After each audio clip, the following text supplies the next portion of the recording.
안녕하세요. 오늘 여러분이 보내주신 자료 아주 깊이 파고 들어가 보겠습니다. 요즘 정말 말이 많죠. 그 EU의 탄소 구경 조정 제도, CBAM입니다. 이게 뭐 우리 회사에 얼마나 영향이 있을까? 비용은 또 얼마나 늘까? 좀 막연하게 걱정하시는 분들 많으실 텐데요. 오늘 한번 명확하게 짚어보죠. 네, 맞습니다. 그 CBAM이라는 게요. 단순한 환경 규제 이걸 넘어서서요. 한국 제조업, 특히 이제 여러분이 관심 많으신 물류나 공급망, 이 관리 방식 자체에 아주 근본적인 변화를 요구하고 있어요. 오늘 이 자료를 보면서 CBAM이 실제로 어떤 영향을 미칠지 또 그 의미가 뭔지 좀 같이 따져보겠습니다. 오, 자료 보니까 시작부터 규모가 보통이 아닌데요. 2022년 기준으로요. CBAM 대상 6개 품목, 한국이 EU에 수출한 금액이 54억 유로. 이게 우리 돈으로 환산하면 7조 4천억 원이 넘는다고요? 와, 관련된 기업만 해도 3,100개가 넘고요. 정말 확 와닿는 숫자인데요. 그럼 이 중에서 특히 어떤 산업이 가장 좀 타격이 클까요? 역시 그 예상대로 철강하고 알루미늄입니다.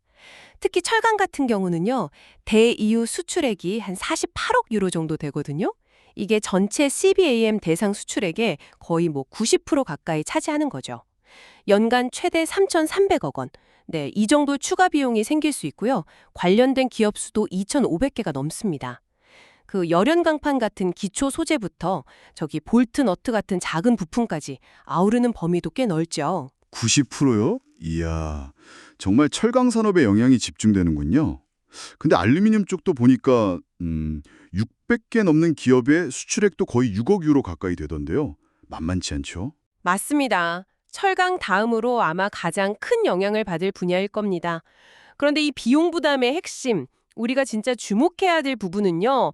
바로 EU랑 한국의 탄소 배출권 가격 차이예요. 지금 EU 배출권 거래제, 그 ETS 가격이 톤당 한 10만 원 수준인데 우리 KETS는 8천 원 정도밖에 안 하거든요. 이게 무려 10배가 넘게 차이 나는 거죠. 10배 이상이요? 잠깐만요. 10배. 와. 그럼 그냥 단순하게 계산해서요. 철강 1톤 수출하는데 탄소가 뭐 한 2톤 나온다 치면 추가 비용이 얼마나 되는 건가요? 이 가격 차이가 실제 부담으로 어떻게? 네? 네, 그 자료에 나온 계산 예시를 좀 적용해 보면요. 톤당 거의 한 18만 4천 원. 이 정도 추가 비용이 발생할 수 있다는 계산이 나옵니다. 근데 이 가격 차이가 단순히 그냥 비용 좀 더 드네 이 정도가 아니라요. 유럽 시장에서 우리 제품의 가격 경쟁력 자체를 그냥 확 뒤흔드는 뭐랄까 게임 체인저가 될 수 있다는 점을 봐야 돼요. 대기업도 당연히 부담이겠지만 중소기업들한테는 정말 이게 생존의 문제가 될 수도 있거든요. 실제로 일부 기업들은 벌써 EU 수출을 포기해야 하나? 이런 고민까지 한다고 하니까요.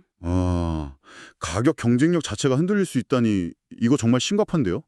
예, 비용 문제 말고 또 어떤 어려움들이 있을까요? 특히 중소기업들은 더 막막할 것 같은데? 네, 일단 단기적으로는 그 비용 경쟁력 약화가 가장 큰 문제고요.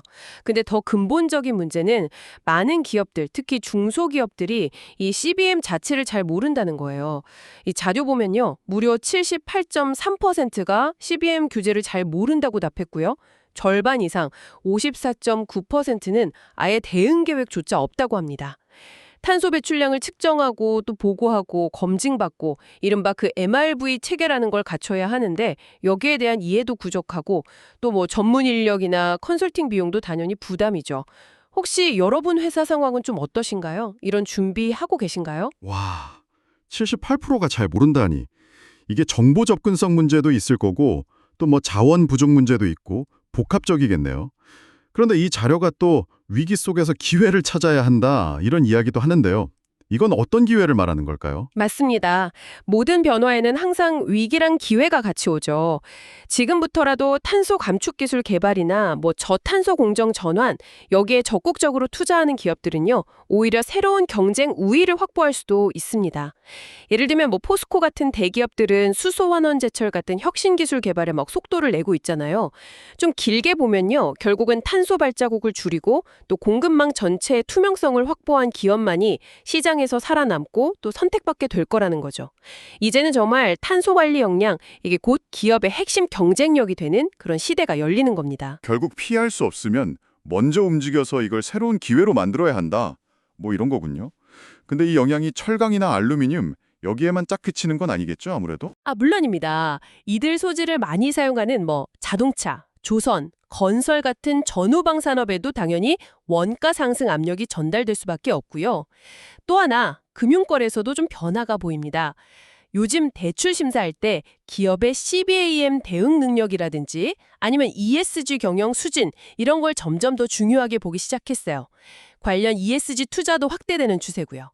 그리고 앞으로 이 적용되는 품목이 더 늘어날 가능성도 있다고요? 네, 그럴 가능성이 상당히 높습니다. 2026년에 이제 본격 시행되고 나서 유기화학 물질이나 플라스틱 같은 품목으로 확대될 수 있다는 전망이 나오고 있어요. 만약에 플라스틱까지 포함된다면 그 영향받는 수출 규모가 지금보다 한 3배 이상 커질 수 있다. 이런 분석도 있더라고요. 또 하나 중요한 게 현재는 일부 품목에만 적용되는 간접 배출 기준, 그러니까 전력 사용으로 인한 탄소 배출 기준이 만약 확대된다면요. 아시다시피 한국이 전력 생산의 탄소 지벽도가 좀 높은 편이라서 이 기준이 확대되면 부담이 훨씬 더 커질 수 있습니다. 네.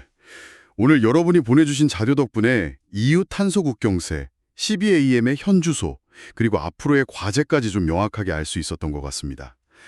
이게 정말 피할 수 없는 도전 과제인데 특히 철강, 알루미늄 업계, 그리고 중소기업들의 발빠른 준비가 정말 중요해 보이네요. 그렇습니다. 이게 단순한 비용 문제를 넘어서요. 기업의 어떤 지속 가능성, 그리고 장기적인 경쟁력 확보를 위해서 아주 근본적인 체질 개선이 필요한 시점이라고 봐야 합니다. 체계적으로 준비하고 또 선제적으로 대응하는 것만이 다가올 이 변화의 파도 속에서 기회를 잡는 길이 될 겁니다. 네. 이 거대한 변화의 흐름 속에서 여러분의 회사는 단순히 이 파도를 피하는 것을 넘어서서 어떻게 새로운 항로를 개척하고 또 경쟁 우위를 확보할 수 있을까요? 탄소 발자국 관리가 핵심 경쟁력이 되는 시대. 여러분의 준비는 어디까지 와 있나요? 다음 탐구에서 또 다른 흥미로운 주제로 찾아뵙겠습니다.